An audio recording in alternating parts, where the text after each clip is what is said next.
अस्सलामुअलैकुम, कैसे हैं आप सब। Welcome back to my YouTube channel maths bright future.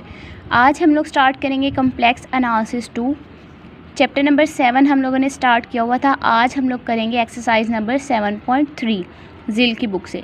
सबसे पहले एक्सरसाइज नंबर 7.3 करने से पहले हमें कुछ डेफिनेशंस के बारे में पता होना चाहिए, फिर ही हम लोग क्वेश्चंस को सॉल्व कर सकेंगे। ठीक है, फर्स्ट हमारे पास डेफिनेशन क्या है, polygon regions. Polygon region in the complex plane. अब हमने बताना है कि पॉलीगॉन रीजन जो है कॉम्प्लेक्स प्लेन में कैसी रीजन होती है। Is a region that is bounded by a simple, यानी कि क्या हो, वो बाउंडेड हो किस पे, सिंपल, कनेक्टेड, पीस वाइज हो, smooth curve consisting of a finite number of line segment. यानी कि हमारे पास पॉलीगॉन रीजन जो है वो बाउंडेड होनी चाहिए, ठीक है, और कनेक्टेड होनी चाहिए और पीस वाइज स्मूथ होनी चाहिए, ठीक है, और क्या होनी चाहिए, finite numbers of line segment होने चाहिए उनमें। उसके बाद हमारे पास पॉलीगॉन क्या होती है, the boundary curve of a polygon region. जो हमारे पास पॉलीगॉन रीजन के ऊपर जो बाउंड्री कर्व बनेगी वो हमारे पास क्या होती है, पॉलीगॉन होती है। The end points of line segment in the polygon, जो एंड पॉइंट्स होंगे उसके, ये मैं अब आपको नेक्स्ट दिखाऊंगी, वो हमारे पास वर्टिसेस ऑफ पॉलीगॉन होते हैं। जैसे देखिए अब बाउंडेड और अनबाउंडेड में, बाउंड्री जो होता है जिसमें सारी जो हैं फंक्शंस या जितने भी पॉइंट्स हैं वो सारे के सारे बाउंडेड हों, और जो अनबाउंडेड होते हैं उसमें एक कोई ना कोई ऐसा फंक्शन जो है वो बाउंडेड ना हो। ठीक है, सारे के सारे तो बाउंडेड है बट इसमें ये वाले जो हैं ये अनबाउंडेड है। ठीक है, तो उन लोगों ने ये कहा है कि जो लास्ट वाला पॉइंट, एंड पॉइंट्स है ना, वो हमारे पास क्या कहलाते हैं, वर्टिसेस ऑफ पॉलीगॉन कहलाते हैं। ठीक है, नेक्स्ट हमारे पास बाउंडेड पॉलीगॉन रीजन क्या होती है, if a polygon is a closed curve then the region enclosed by the polygon. यानी कि जो पॉलीगॉन, अगर पॉलीगॉन जो है वो क्लोज्ड कर्व में है, ठीक है, और अनक्लोज्ड है पॉलीगॉन में, तो उसको क्या कहते हैं, बाउंडेड पॉलीगॉन रीजन कहते हैं। ठीक है, and a polygon region that is not bounded, अगर वो बाउंडेड नहीं है तो अनबाउंडेड पॉलीगॉन होगी, अगर वो बाउंडेड है तो कौन सी होगी, बाउंडेड पॉलीगॉन रीजन होगी। ठीक है, नेक्स्ट वेरी इंपॉर्टेंट टॉपिक है शिवार्ट्ज क्रिस्टोफर फार्मूला।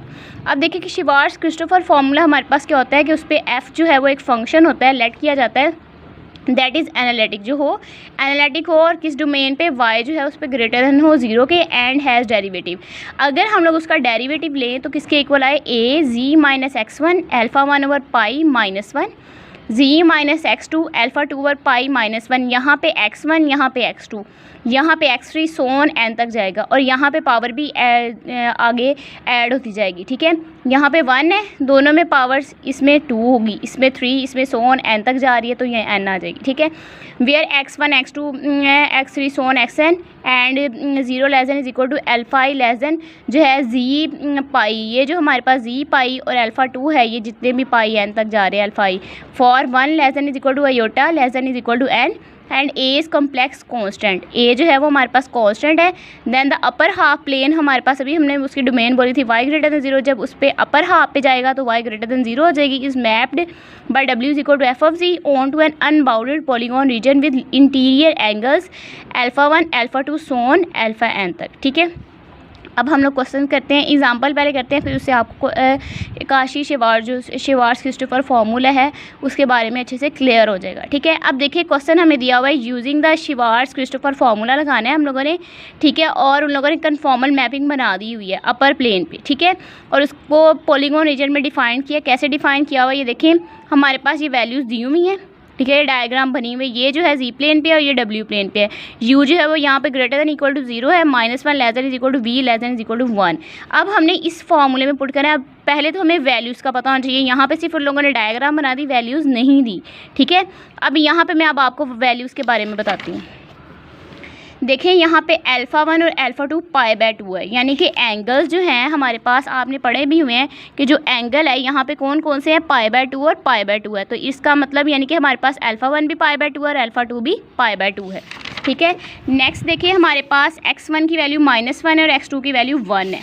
अब देखें उन लोगों ने हमें सीक्वेंस दे दिया हुआ है। ठीक है, कहाँ से कहाँ तक है, -1 से 1 तक है, तो ये x1 की वैल्यू क्या होगी हमारे पास -1 और x2 की वैल्यू क्या होगी 1।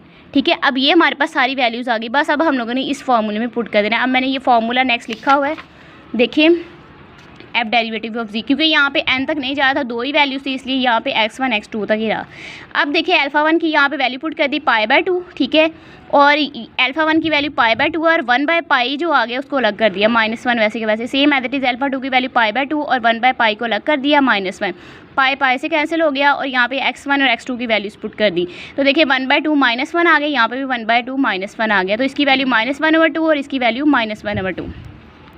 अब देखें ए की वैल्यू, अब इनकी पावर्स में माइनस आ गए, हम लोग इसको नीचे ले जाए तो इसकी पावर पॉजिटिव में हो जाएगी, तो यहाँ पे पॉजिटिव लगा दी, ठीक है, 1/2 आ गया। अब इसका फार्मूला हमारे पास, इसको जब हम लोग मल्टीप्लाई करेंगे तो क्या आ जाएगा, z² -1 1/2 आ जाएगा। अब इसको हम लोगों ने अरेंज करके लिखा है। देखिए अब ये हमारे पास जो -1 है, इसको हम लोग आयोटा की फॉर्म में लिख सकते हैं ना, -1 आयोटा स्क्वायर के इक्वल होता है ना, तो यहाँ पे -1 1/2 आ गया और इसको अरेंज करके लिखा है, यानी कि 1 - z का स्क्वायर 1/2, ठीक है।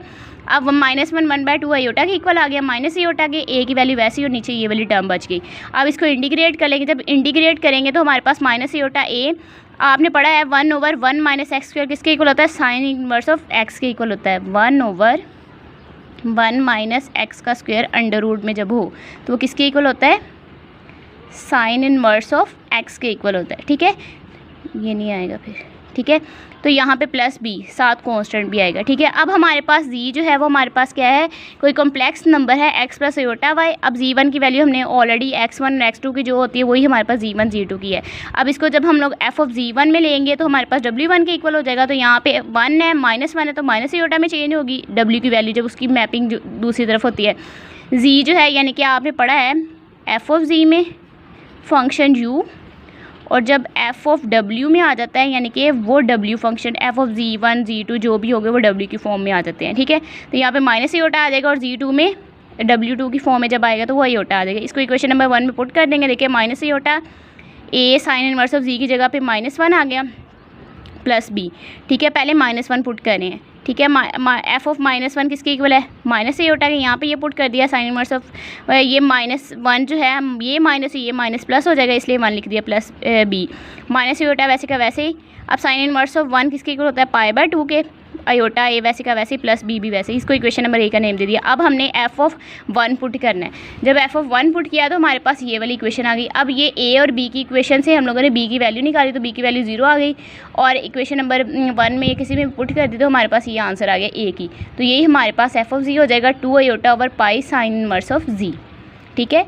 यहाँ पे 7.3 के क्रिस्टोफर फार्मूला एंड एग्जांपल जो है वो कंप्लीट हो जाती है। नेक्स्ट वीडियो में इंशाल्लाह 7.3 करेंगे कंप्लीट। अगर आपको मेरी वीडियो अच्छी लगे तो लाइक करें, कमेंट करें, शेयर करें और सब्सक्राइब करना ना भूलिएगा। नेक्स्ट वीडियो के साथ इंशाल्लाह कल हाजिर होंगे। अल्लाह हाफिज़।